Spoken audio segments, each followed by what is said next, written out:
Okay, we've started. We're live? No. We're committed. you guys. I do love you guys, though. We're just glad we're here with you, Kamarr. Yes. Sometimes it's mutual. Occasionally, not every time. Certainly not every time. So this is episode, I think 8. I really should probably start looking to see what episode number we are in before. I've so far been It's pretty 7 accurate. or 8. It's got to be 7 or 8. Yeah, it's one of those. It's up there. It's one of those. If you have not been reading through the book, been coming through some hard times, I know that I've come across a number of people who have been reading it. Due to this, we are getting no royalties. Probably should have marketed that better. That would have been nice. Hindsight being what it is. Yeah, but it is definitely a book worth reading. And chapter 4 is, again, like you guys see all my sticky notes. It's another 3-episode one. Now, he has no markings in his. Yeah. We established that before, right? We did. We've covered it. We both treat our books like our bodies. Yes. Yeah. That's exactly right. That's Yes. exactly it. But chapter 4 is another long, serious one. Right. I mean, I guess the whole book is. And it's called Free But Not Equal. And I wanted to, like I told you guys before, I want to read this first sentence because I think it's an interesting point that he's making. He says, institutionalized social and economic inequality for a century after emancipation betrayed the ideals of freedom and the postbellum constitutional guarantees that Black people believed were theirs. So it's a lot of fancy words. Right. And I wrote in my margin, I'm like, this is a longer way of saying systemic racism, essentially. And so I think that's a good place for us to start because I know that's controversial in of itself. It is. For whatever reason, it's controversial to say systemic racism is real. Yeah. Depends on who you talk to. Depends on who you're talking to, but just in society, in America right now, that's a controversy. In the evangelical world. Well, yes, especially. Yeah. But even outside, I've had conversations with non-Christians of different colors who will have different views on this. Right. And so I guess I don't want to pin us down and say so that, our respective churches, throw rocks at us. I'm not going to say we pin down and say, is systemic racism real or not? Why or why not? None of that. But rather I want to say, what should the Christian response be if people are saying there's a system of evil that is hurting people? Right. I like to take, and I think we've kind of went through this before, but I like to take, the thought, if someone's hurting and I'm a Christian, I need to legitimize their hurt or their pain. Or if they see something in society that I don't see and it causes my brother to have some sort of pain in this world, then I think that it's my role as a believer. I need to legitimize his pain. Otherwise, I'm just gaslighting. And I'm saying, you know what? I don't see that. You're just blowing this over. You just have a chip on your shoulder. I don't think that's a way that Christian brothers and sisters are supposed to respond to things. So, for example, in first century, Palestine, if I walk down the street and I feel like the local magistrate is being rough on me because I'm a believer, if I go back to my brothers and sisters in Christ and they say, oh, you're just reading into it, it's not that big of a deal. I don't think that's the Christian way. I don't think that's the way that we're supposed to handle things. I think we're supposed to say, brother, I'm so sorry you feel that way, brother. Let's pray together about this. Even if I don't see it myself, I have to legitimize the fact that you feel that way. Yeah. What about you, Brandon? Because again, I'm not, for people who are, I know we get in, especially you guys more than me. I don't know why nobody complains to me, but I know that sometimes we say things, and I especially apparently say things that are incendiary or whatever. Not you. No. Yeah. Can't imagine. But I'm not trying to make this a hard, controversial thing of people getting upset. But so remove the politics, remove even ethnicity from it. And just what should be the response, the Christian response of somebody saying, hey, they're out to get me. They are hurting me. There's a system in place and it's causing me pain. What should be the Christian response to that? Whether they're telling the truth or not, whether they are delusional or correct, what should be our response? Well, I think about the response of Christ, looking just at his circle of disciples, looking at who he brought into his declaration of the kingdom, who he trained up to then be the carriers out of that. He's got a zealot over here, he's got a tax collector over here. Talk about strange bedfellows. Yeah, right. And at some point, the concerns that were utmost for Matthew were radically different than they would have been for somebody else, somebody who's with the Romans and somebody who is committed to not having the Romans at all. That's a great point. And Jesus found a way to say to both of them, my kingdom matters to you. Yeah. Yeah. You matter to the kingdom.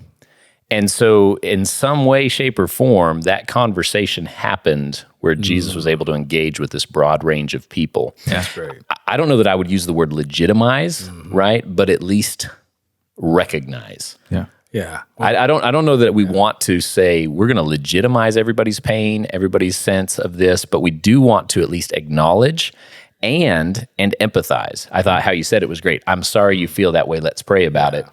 Legitimize is you're absolutely right. You should feel that way. And I would hesitate to say legitimize. And I think I legitimize their thoughts and their concerns or their fears. Yeah. And I love how you say that. If Matthew is walking with a group of the disciples and they're going through the capitalists, they're going through these cities, and then there's people, and let's say that Matthew's walking in the back and people are spitting on him. Yeah. Okay. And he's like, dudes, I think we need to go to another town. This town is not welcoming. And they're in the front and they're not getting spit on. What are you talking about? Food's great here. Yeah, they're so nice. They're shaking my hand. Well, he's a former tax collector. Right. They probably recognize him. They're treating him some kind of a way. And what kind of love and brotherhood would it be if they turn around and say, oh, just be quiet. You don't know what you're talking about. Yeah.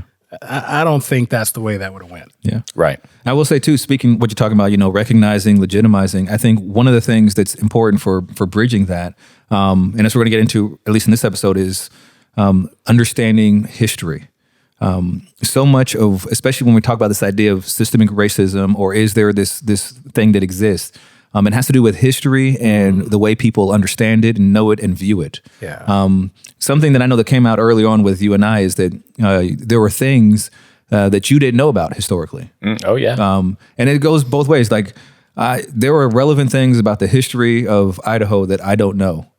And if I lived there, there's not a great many of those things, but there are those things. But there are, and especially if I were living in a community, like say we were back in Idaho, and we're living in a community there where this history is relevant, and I'm walking through it, and I'm ignorant of this, and you came up to me and you said, "Hey, Kamarr, you probably shouldn't say that." I didn't have to decide what I do with that. So this came. I was talking with Cal, who was our friend over in Poland this morning. I was reminded that happened. We were in Poland and we were doing something. We were in a convenience store. I think they needed sunblock or something like that. And we were looking at different things, and we were noticing how all the stuff was in Russian, right? And I had a moment of just being dumb and saying dumb things. And because, I have a lot of those, I know. But we're looking at it, and I think some of the effect was like, my wife was like, why is everything in Russian here? And I said something like oh, because Russian's great. And like, oh. Yeah. And I was like, yeah, like as a joke with sarcasm. You said that recently. Yeah, I said that recently in Poland. And so we walk out. This year. Yeah. And Cal corrected me. He's like, hey, Kamarr, I know what you meant with sarcasm and things like that. He said, but you got to understand, sometimes things don't translate. You need to understand that there are people here that a statement like that would really hurt. And that could actually sincerely hurt our ability to even reach them with Jesus. Right. I need you to understand that. Mm-hmm. I had to decide in that moment, is this going to be like forget you, man, I'm telling jokes and this is fun, or man, I messed up. Right. I was essentially, for lack of a better word, I was racially and culturally insensitive in that moment. Right. And I was being corrected by my brother. Right. What do I do with that? Right. I think that's the reality of it is how do we deal with that when we're confronted with these things? And so one of the things that this chapter brings up is segregation, the history of segregation here in this community. It says right here, the white race is dominant in Kentucky, which is a quote. It's a quote from the gentleman who gets up and speaks. Yes, yeah. But one of the things that stood out to me especially, so in this first paragraph especially, I have it underlined, Berea College, a private school, had for 5 decades existed as a successful but radical social experiment in interracial education. Until the Day Law declared integrated education, even if privately funded, illegal. Berea failed in its appeal to the Supreme Court to invalidate the Day Law.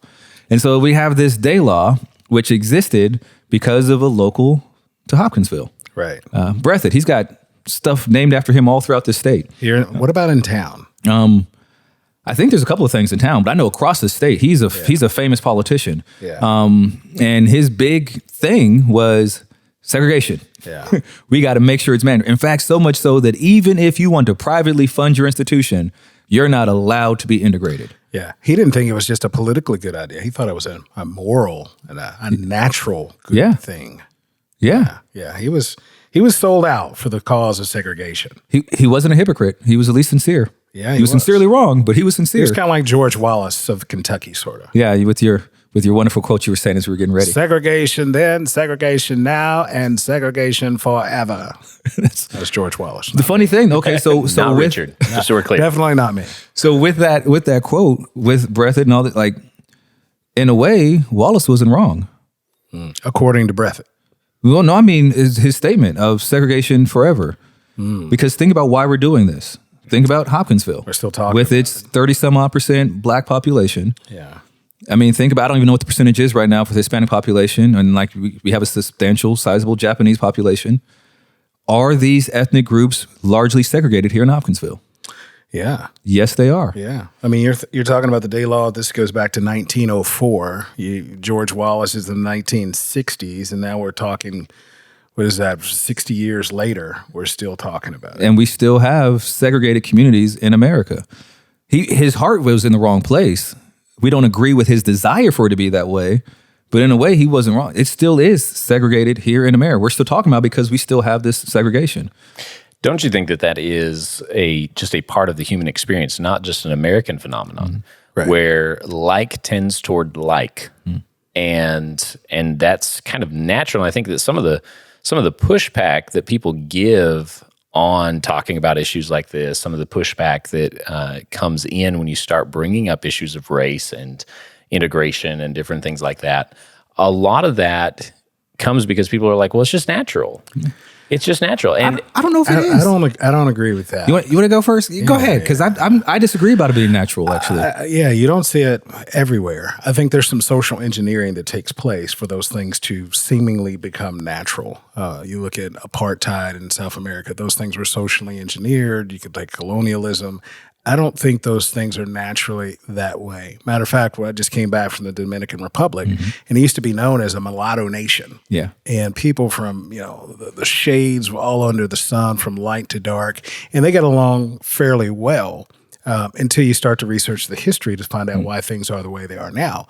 Well, when the U.S. government came to occupy that nation, there's actual literature that talks in history that talks about that the U.S. Marines came and sowed seeds of segregation into that country that bled into some of the hierarchy, which led into policies, which really you still see a lot of that today. Even though it's a very diverse community, there's a hierarchy based on color, but it wasn't natural. Yeah. It was planted, it was rooted, it was seeded with those kind of thoughts. yeah, let me clarify what I was saying there. I wasn't saying that this is right. Yeah. I'm saying that people look at that and they say, look, it's just natural that this is what happens. And it's that very mindset that is what this is attempting to say, okay, but just because it is doesn't mean it is natural. People see it and assume, oh, this is normal. And they say, this is natural. You see this everywhere. And I don't think that we do, first off. But then second, I know for a fact it's not compatible with the gospel. Well, I was going to say, I think you're right that people say this seems natural. And I think within a sinful nature, it's natural. But when I think of really just how God designed everything, I mean, I think about our stance, our stance that we have as evangelical, at least conservative-leaning Christians when it comes to marriage. We say that the idea of sexual attraction, physical attraction, the natural is to be attracted to the opposite, the other. That's what's natural, not for it to be the same. And so I think that even when I look throughout nature, is that, I find that naturally you are you're drawn to the other because that makes you healthier. That makes you more complete and more whole. That brings balance to everything. And so this inclination that says I have to be with somebody, I have to be segregated, I have to be separated, really is the unnatural from the created natural perfect world that God made. Yes. Because you don't see that in the animal kingdom. No. No. I mean, it's natural in the animal kingdom. Just dogs like dogs. They don't care if they're spotted dogs or brown dogs or white dogs. They just, hey, you're a dog, I'm a dog. Let's do dog things. And they don't even completely stay just with other dogs either. Be like, hey, and there's a cat. Cool. Hi, cat. Welcome along, cat. Fire hydrant. Hey, Boom. look, here's a bird. Cool. Hey, bird. Boom. Sometimes I'll chase you. Sometimes I won't. Okay, you're nasty-fying my example. I'm trying to make a point. No. Yeah, but that's if you guys into bestiality all of a sudden. Listen, guys, if you guys recognize that, hey, there's this incredible diversity in the natural order, and within that diversity there is an underlying unity, then that's what we should expect to see here. And so when you have, this is going back to your systemic question, when you have a society in which all of a sudden these things that are unnatural dividers are being elevated, don't you have to assume that there is some sort of system that is underlying that? Well, that's an assumption that some of us make, and again, I don't want to alienate people who I really want to understand that we love them, but here is an example where you had a Christian university that says, I love Jesus. Jesus loves people. Doesn't matter what you look like. Let's serve Christ together. And then you have a system, literally a system that comes in and says, despite your love of the gospel, you are not allowed to be integrated. Right. That is a fact. And so when people say, I see systemic racism in this world, I see there's a system in place, I think this is an example of historical facts that leads people to believe that says, well, here's an example of a system. Here's an example of a system. Whether or not that system is indeed to blame for everything we see in society or not is a whole nother discussion. Right. But going back to what you're saying about legitimizing, or even you just acknowledging, there are people who say there's a system that is hurting us. Right. And I think that if anybody out there is struggling with this idea of systemic racism and saying this is a bad idea, it's not real, maybe this is something that will help you to understand where they're coming from. Of saying, okay, I see what you mean. I see what you mean when you say this is a system that was built to do these things, because here is an example of a system that was built to do these things. I can disagree if it's still standing. I can disagree on the long-standing results of it, but you're not crazy or wrong to say that these are facts of history. That it was there. Right. Yeah. Right. That's good. Yeah. So continuing with that a little bit, you have, page 136 and 137. It's looking at more. You're jumping. Was you dropping stuff? Okay. I'm dropping. Well, yeah, I'm jumping because see, I organized it by themes for each of these episodes. See, that's why I have different colors. Okay. It's color coded. Oh yeah. Just wait till we get to the pink topic. I have a feeling I know what that one is. Right. Just going to go out on a limb here. Oh, because did you get the pun? He didn't. He missed it. I wasn't paying. I saw your shirt, but I wasn't paying attention. No, because just forget I mentioned anything. you guys will understand in 2 episodes. Okay. It's 136. Is the Negro human an American citizen, or is he an animal with only instinct? Right. And I think that's interesting. Connected with on top of 137.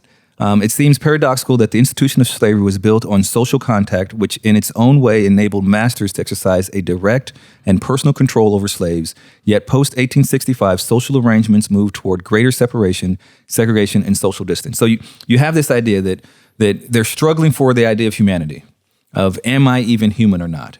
Can I be seen as human? And I even put in my notes here, like this is still something to this day. I remember my mom would tell the stories when she was a little girl. She only recalled my grandfather crying, I think, twice. Once, actually, she wasn't even a little kid anymore. Once was at her grandmother's funeral. The only other time was one of the last marches, it might have been the last march the King did, with the Memphis? With the garbage workers. Yeah, Memphis, yeah. And they were marching, and she remembers seeing him crying because the signs they were carrying. I don't know if you're familiar with that march. I am a man. That was it. They were marching through, and that's all they said, I am a man. And she remembers seeing my grandfather crying, because here these men were on TV asserting their manhood. Right. That's a question that still is being asked when people seem like they're just losing their mind over the latest shooting or whatever. And they're like, why are they so upset? And it's like, because there's this chronic, constant struggle of are we people or are we not? Going back to Miss Ellen and some of her quotes. Like, are we really people or are we just dark beast walking around in human form? Exactly.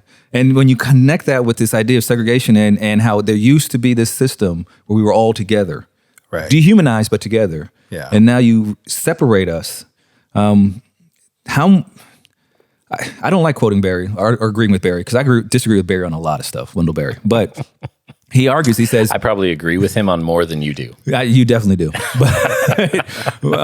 But he has this idea that maybe if we had just stayed closer together, this racism thing would have gone away naturally.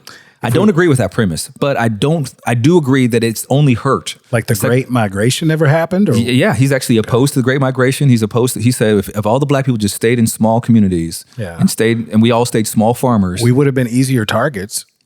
Well, that's what we think. Well, this is one of the key critiques of Wendell Berry, just on his broader thinking, is that it's too simplistic of an answer, right? So his solution to the problems with corporate farming are a bunch of small farmers. His solution to the racism, a bunch of small farmers, and I don't think we can boil his philosophy down that neatly. Right. But that is a criticism. You haven't finished the book yet. After 500, after 500 pages, that's pretty much what he gets down to. It is what he gets down to, but it's got some nuance to it that we're missing here, Kamarr. But my point I was getting at, where I do agree with Barry, is that I do think segregation definitely hurt that. You have a group of people who were fighting for their humanity and being told you're not human. Right. And then you separate them completely and say, and now we're going to put you off over there. We're going to be over here. There's not going to be any natural interaction. It only makes it even easier to dehumanize the people around you.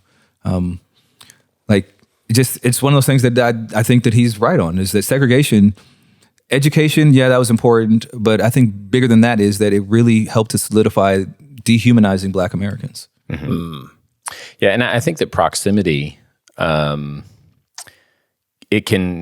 closeness can produce some friction. Yeah. But it can also produce a little bit better understanding. As long as somebody is at a step removed, I can't put myself in their shoes. I can't really imagine what life is like for them. I may not have to deal with some of the daily friction that comes from the differences. Right. But I will miss the opportunity to understand the similarities. Yeah. I still don't know. I mean, you've got, large population of African Americans right here in Christian County. And I don't see the complete elimination of the way that the white Americans looked at African Americans here in Christian County. Yeah. So it seems like if that large congregation of African Americans was supposed to dispel those thoughts, then this would be a great proving ground for that. Yeah. Except that it has largely been segregated. Like when he talks in this chapter about the Black-owned businesses, which were, they could welcome white clientele, right? But the reverse was not always true. Yeah. No. It's kind of like, here's this group has this. Right. You can clientele, go here, this mercantile, this one you can't go to. Yeah. And that segregation is the problem. The proximity was there, but there wasn't the common life. Yeah. There wasn't that common ground, a third space. There wasn't that public space, which is what the church should have been. Is what the church should have been. And that's been the point in this conversation is this is the church's opportunity now to, as best we can, try to address that and try to bring up the fact that, hey, when you let the society handle this conversation, we're probably not going to like the way it goes. Yeah. But if Christ's people would step up and if Christ's people would say, hey, here's the hope of the gospel brought to bear on this situation, it could change the narrative. Yeah. And you look at the narrative today, we're two African-American guys, Caucasian guys sitting in a church, and we are diehard, I think, for a multi-ethnic church in a very diverse city that hasn't lived up to the diversity of its demographics. And so this is a point in history that we have not seen in this community, maybe ever. Yeah. Maybe. I mean, I know that things have changed, but you take the 60s, you take the fallout of that, the 80s, maybe there's been some semblance of what we see today, but I mean, we're at a better chance today in Christian County and Hopkinsville to see the church be the center or the magnetizing force for the coming together that we are hoping for. Yeah. The sad thing, as I think too about that third space thing, like you mentioned, it's not that it hasn't existed in America. It's that it should have been the church and it never really was. Because I think about music. Like I've been listening to a different band for me, just some jazz music like that. I love jazz, but music is a great example of that, especially jazz. I mean, that has been a place where there's been a third space of the coming together of the ethnicities, where Black people were even allowed to set the pace of the conversation, where it was a Black-driven conversation within the jazz world, and white people were welcome, and you had integration taking place. You think about this, it's sad, but it's true. In bars have it. The sports have it, where you have this happening. So we've had it in America. Not country music. Well, it's starting to happen there too, a little bit more than it has in the past. I mean, there's reasons behind that, but actually, I saw a completely separate point. But I saw a post because I love bluegrass. I do. Okay. I mean, I love the banjo, and I saw a post where this guy was talking about decolonizing the banjo. Wow. Because the banjo actually is an instrument that was brought over by the African slaves from Africa. Like it has its roots in an African instrument. And so the banjo is actually a Black instrument created by slaves. And so he's all about like decolonizing the banjo, and he's like sitting there playing banjo, doing like more African sounding music. And I'm like, wow, thank you, sir. Because that is ours. We need to decolonize okra. I mean, maybe. Yeah. I don't know. Yeah. Never mind. I stick with music. Yeah. There you go. But I do think that is a dark spot on the church, especially in America, that this is what we were made for. We were made to give people Christ, free them from their sin, newness of life, unity like nobody else could ever understand. And we've not done that. We've preached the gospel about forgiveness of sin, newness of life, but we let it just, okay, but now go over there and worship and don't come over here. Right. Yeah, in large part, it's been a gospel of you get to go to heaven when you die. Yeah. And that anemic understanding of the gospel is something that I find pastorally, Richard, Kamarr, I'm sure you guys would agree, has done a great deal of harm to any sort of discussion like this, any sort of attempt to say, the kingdom implications of the gospel are huge. Right. And the system that Jesus is seeking to establish, the kingdom that that we are supposed to be praying, make it here like it is there. Right. It's not just wait for heaven. No, not at all. And what we're doing is not just polishing the brass on the Titanic in working for societal change now. This is the kingdom work. Yeah. This is the task. Wait, are you post-millennial now like me? No, I am an optimistic amillennialist. I'm an optimistic amillennialist. You started sounding a little post-millennial there for a second. No. Let's no. I mean, because I agree, the kingdom is here. Yes, we're supposed to establish it here on earth, kingdom is now, as it is in heaven. Like that's our mandate. Yeah. Well, no, that's the omelet. That is a distraction, sir. We should not get into eschatology at this point. Oh my goodness. Where do you stand on all that, Richard? I sit in all of that. Really committed, are you? Exactly. I want to. So you talk about skipping ahead. I do want to skip ahead to the end of the chapter now, because again, wow, yeah, that's definitely skipping ahead. I broke it off in kind of in themes. Okay, and so this one was really just mainly just touching on a little bit about segregation. I didn't want to talk so much about the educational system, because that comes up in the next chapter, really, when they start talking about desegregating and the implications on societies, when they really dig into some of the pains that they experienced. That's why I'm saving some of that for later. Gotcha. But this idea of systems that exist, and systems of establishing these differences. At the end of the chapter, he says, recognizing in the post-Reconstruction decades a regression into social patterns of cruelty not exceeded by the slave regime, Paul Laurence Dunbar wrote of a South degraded by its postbellum racial practices. To paraphrase the poet, many of the events depicted in this chapter might best be described as a newer bondage and a deeper shame. Mm-hmm. So Dunbar, his famous poem, We Wear the Mask. And I don't know, like, was that a newer concept to you when you first read that? Had you encountered this idea of mask wearing from minority standpoint? I don't think it was new to me. I don't know that I've grasped it entirely because I haven't had to live it, but I don't think it was a new concept to me. Yeah. So for anybody who's unfamiliar with it, this idea that Dunbar said, and it still is relevant to this day, is this the view of when the person is out in society and interacting with other people, they put on this mask, they put on this show. They're not going to be who they really are. They have a mask that they wear. And that is all of existence practically, unless they enter into their safe spaces. This is why, to me, the Black church will always be an important historical thing. This is why I enjoyed going to an HBCU with all the other things that came with it, was that there were places where more or less safe spaces that say, okay, this is a place you don't have to wear the mask. Right. Because out there you always do. Yeah.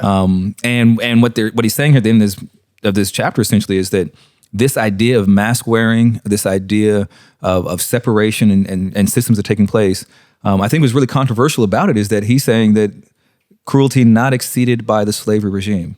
So in other words, this Jim Crow era that is now popping up and taking form, slavery was not worse than it. And that is a controversial statement to a lot of people to say that the hundreds of years of being enslaved was not worse than the decades of Jim Crow law. Yeah. Well, think about it. I mean, you for 270 years or whatever, you knew your place, right? You knew you couldn't look at the white man in the eye. You knew you couldn't flirt with the white woman. You couldn't do certain things, and you knew your place. And if you got out of your place, they had a system to take care of that. Now you've got these half freedoms, these fledgling rights, and you're supposed to seamlessly accommodate into this new reality that is new for everyone. Yeah. And it's like, can I really be me? It's like, I used to have these shirts that said, I'm unapologetically Black. Yeah. And I imagine if I'm not familiar with that, then that would be completely weird. But that goes back to that dichotomy. Can I really be authentically me, or do I have to be the assimilated version of me to fit into your society and your norms that doesn't begrudging you, that doesn't make you, flinch when I walk by? Which is why our family has shirts. then my mom got them for for my dad, myself, and all of her grandsons. Our shirt actually says "Danger." Positive, educated Black man. Just a warning in case you didn't. Because that's how our family is instead. Right. And actually, first got a shirt like that when I was still in high school. It was the first time I got one of them. So we bought another because I outgrew it. So we got them for the whole family a few years back. Because of that same idea that it's more like, okay, I realize that this is actually a dangerous thing because this would be me not wearing a mask. Yeah. This is me saying, warning, no mask here. Yeah. Venture forward with caution. That's a dangerous thing. It can be. People don't know how to take that. I mean, you think about the first generation to see an empowered Black race that freely would go to the other side of the town, set up shop, set up a law office, a doctor's office, a dental office, to run for office unapologetically and not have to kowtow or cower in the face of white paternity, which is something we've talked about a lot too. Imagine if white paternity had no power. Yeah.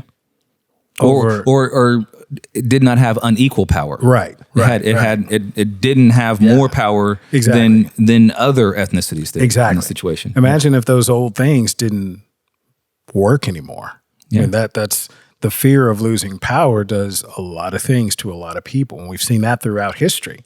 The fear of losing power causes anger and rage to emerge even more, which makes even the society that has now been created more volatile and not knowing how to handle that, which might go back to some of these fears of maybe that is worse because now I don't know what to do. We have a show we're working on finishing up, my wife and I. I'm not going to say what it is because a lot of people will be like, I can't believe you watched that show and you're a pastor. I can't believe you watched that show and you're a pastor.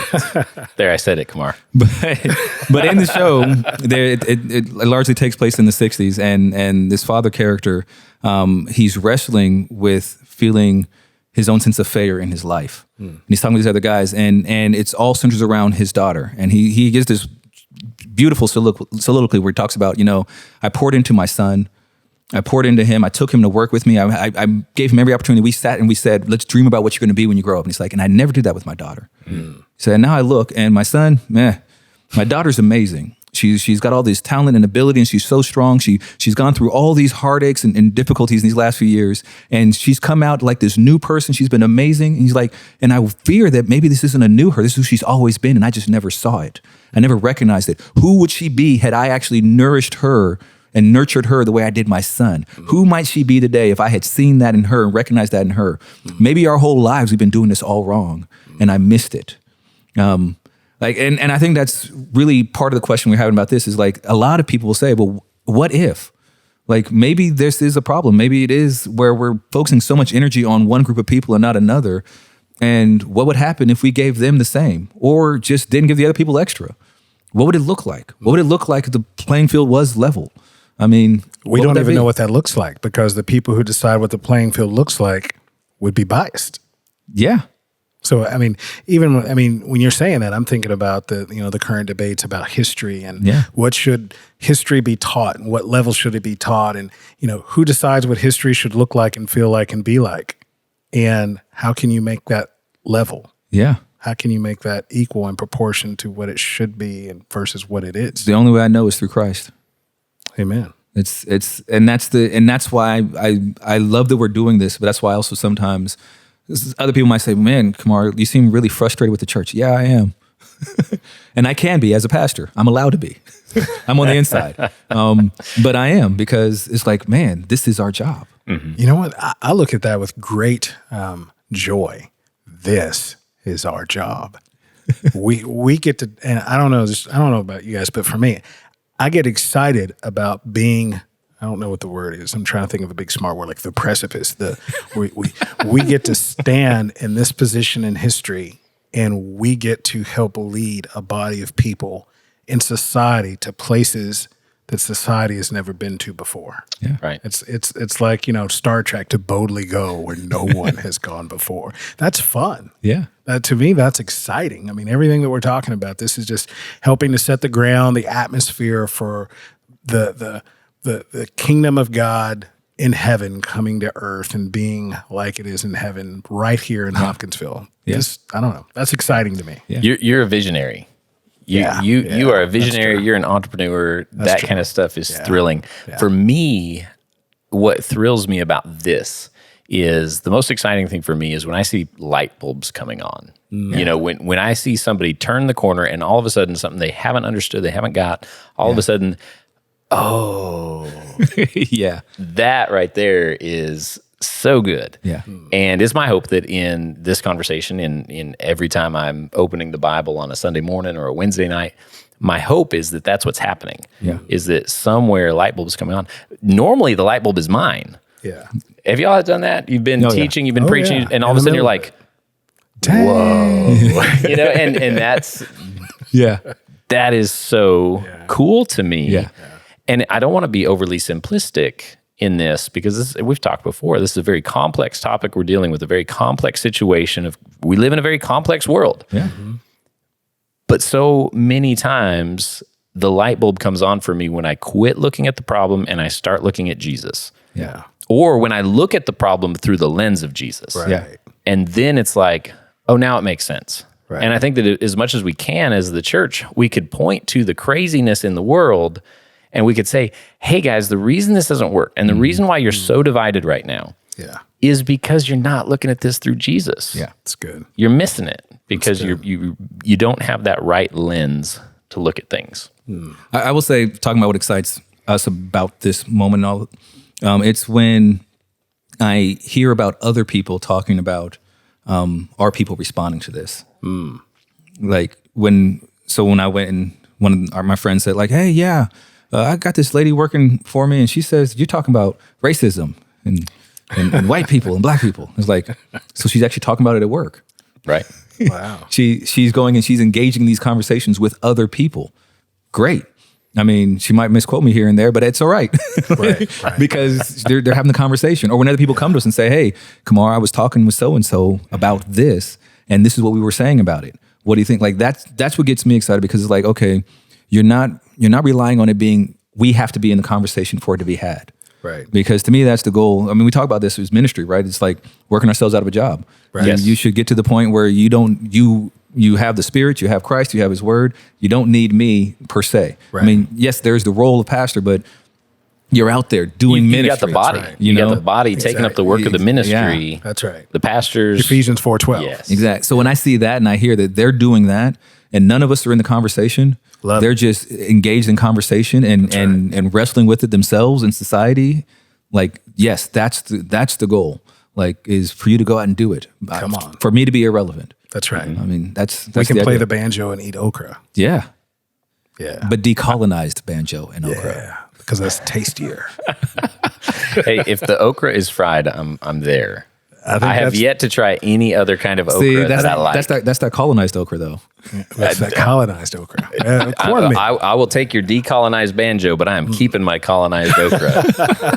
I don't know. I would say deep fried in grease, that's the decolonization process. No, because see, you missed the talk they did over at the museum. But when I forget the guy's name, he's a local physician. Yeah. He was talking about Nigerian food. Mm-hmm. Like they don't fry it? Fry's not an African thing generally. We need to bring Well, whoever came up with it, I'm grateful. we need to bring hope to Africa. Like we didn't do our ancestors when they were still over there didn't do a lot of fried anything. Man. Like when you just think about it agriculturally, you realize you're right. Yeah, how would you have the oil to fry? Like Almost. I almost had a DeSantis moment. Maybe there was some wild stuff there. Yeah, better stuff. Better stuff.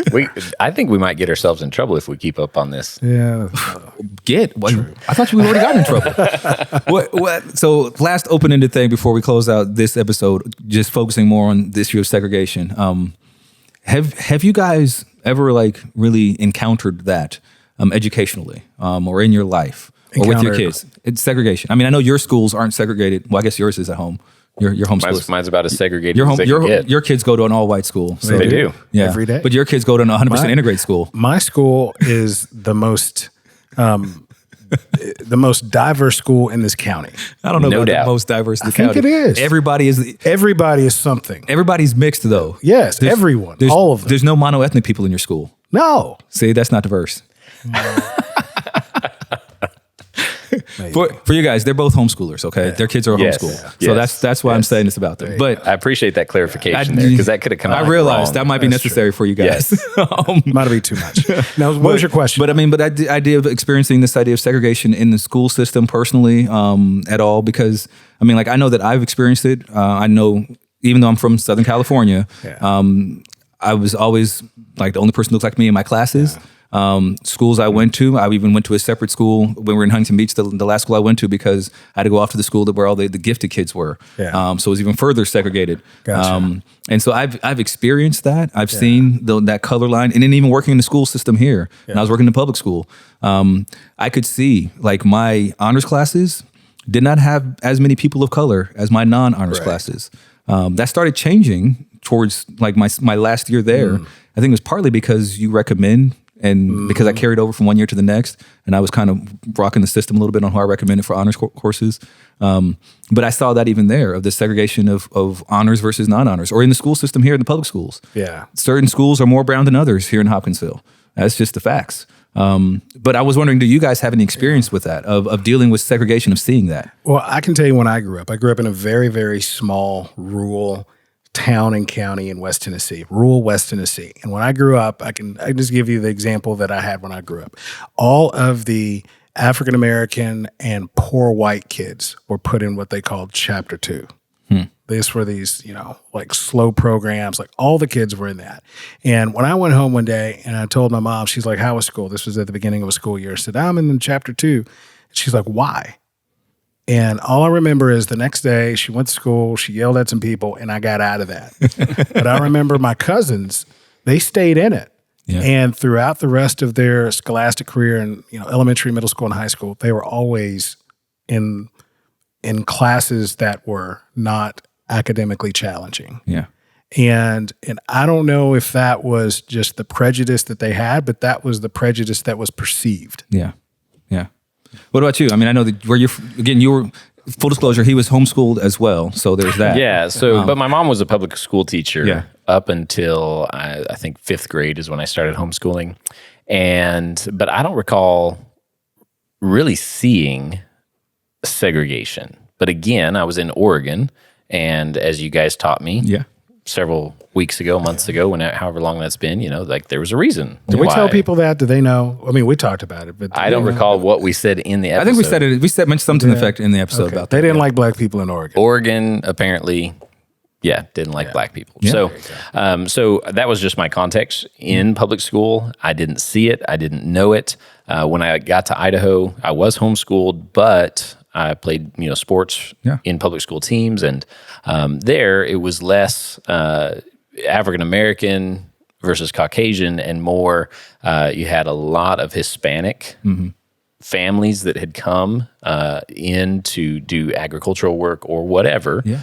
And so their kids were part of the same soccer team that I was in, and it was never an issue that I saw. That you saw in sports arena? Because like in I the said, sports arena, exactly. That's one of those. Integrating. And so that was my only experience. When you say you didn't see segregation, like when you were in Oregon, was it in the sense that you didn't notice it, or like were there people of color in your classes integrated? Like no.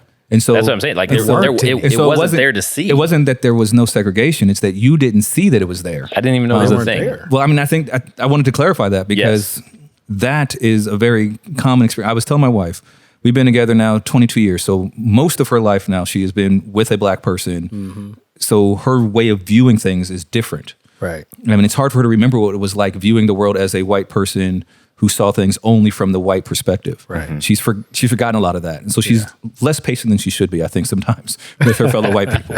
But that is a relevant thing, is that you were there and you were in a fully segregated society and you didn't see it. While we talk about this, like if I walk into a room of that sort, I start counting. I can't not see it. Like it's like, oh man, this is right here. And I'll tell you what, when I went to Montana one time on a camping trip, we flew into Spokane, Oregon. Was it Spokane, Washington? I was going to say Washington. We drove across the tip of Idaho into Montana, and I counted 7 black people in 3 states over a week.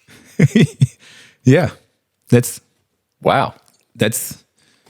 I think you found like 7 of the 10 that are in North Idaho, man. And one of them was a black family. And we thought we saw like a ghost or something. We're like, what is going on here? Yeah. Where were we at? Was that Poland? I think that was in Poland, where my wife was counting the black people. You guys do that too? And I don't. And just, apparently, this is something I missed out on. I remember it because we would be in conversations. Like we'd be in conversations. We were talking about stuff, and we're like blah blah blah, and then Laura just like 12. and they were like, what's that? I'm like, just ignore my wife. Don't worry about it. That's awesome. But I think that's just something relevant to say. Secret things black people do. Right. I mean, but it is I think this is a fallout and a reality of segregation that is just maybe to help people understand when people say systemic racism, when they talk about segregation, they talk about what they see versus what you see. Sometimes it is something that you just don't see until you're taught to see it. Right. You don't see. And so I just would challenge and encourage people to listen. Like what you were saying about, legitimizing the pain. And I get what you were saying too, Brandon, about like, I don't know if I want to say legitimize it because they might not be right to feel that pain. But I would say that it's always right to listen. Yes. It's always right to listen. Yes. And even if they're making up the pain. And it's listen not my and acknowledge. I don't think it's my right to say that they shouldn't feel that pain. Exactly. I get that. This is also a beautiful thing, just so you guys see too. We don't always agree on everything. We very rarely agree on everything. But I do think that we can all agree that somebody says they're hurting, listen. Don't yell back. Don't get defensive. Yes. Right. Listen. Just listen. And you might find out that there's something there you never knew. Right. And I promise you, learning is always awesome. Like some people say ignorance is bliss. No, ignorance is an accident waiting to happen. It really is. Who said the unexamined life is not worth living? Yeah. I don't remember who said that one, but I've heard that. Yeah. Yeah. Some dead dude. Pretty sure he was an atheist too. Probably. Was that guy? But nonetheless, I think he can be right on that. Because I do think life is worth examining. Okay. Yeah. Well, we're gonna end it here. Okay. And then we're gonna pause for a second. You guys are gonna see the pause. Well, I guess you guys have a week pause. And then we're gonna pick up because we're gonna also cover in chapter 4, we're gonna talk about my least favorite historical black leader, Booker T. Washington. Booker T. I'm gonna do my very best to. He's a great wrestler. I think this is a more sympathetic read on Washington than you're giving it credit for. That was a very sympathetic read on him. Yeah, it's just that I don't like him at all. So, so there's that. So we're going to talk about him. And then we're going to talk about lynching. We're going to talk about violence. Because these are also things that are in this big chapter. So Not the word that I would have used to it. It's one of my favorite topics. Right. I mean, So look forward to hearing why this black man loves talking about lynching. There you go. And this white guy's going to sit in the middle feeling awkward about the whole thing. As if I haven't through 7 or 8 episodes already, Kamarr. So lynching brought this country a lot further than people know. Oh my goodness. We're stopping now. We will see you guys next time.